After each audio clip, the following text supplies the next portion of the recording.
Hi Douglas Fir, it's Allie with our sound of the week. This week the letter is J. The sound is J. Let's trace its form. Get your writing fingers, tuck away your resting fingers, start at the baseline, curve up, straight down, curve in the front and out, dot. Let's think of some things that start with J. Jack.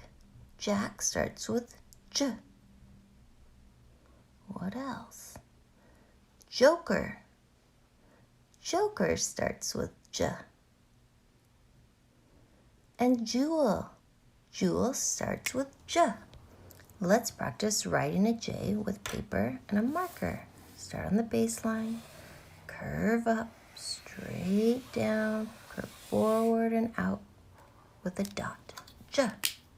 For those of you learning to write capital letters, start at the baseline. You're going to curve backwards, around and up, down, and forward and out, J.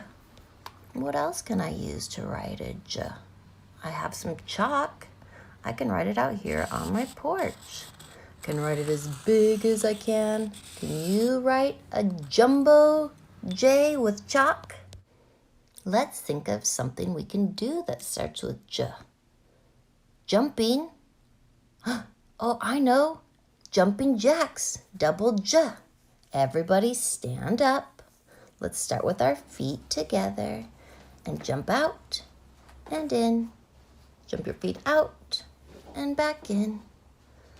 Out and in a little faster. Here you go. Okay, now we're ready for the second part. Lift your arms up and back down. Up, back to your side. Let's put them together. Here we go. Out and in. Out and in. Maybe you want to try a little faster.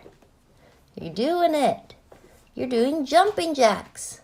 How fast can you do jumping jacks? Woo, that was fun. I wonder what else you can think of that starts with J. Maybe you want to go on a hunt around the house or outside. Or maybe you want to write a list. Draw pictures of things that start with J. Maybe write some silly sentences with as many J words as you can come up with. Have fun.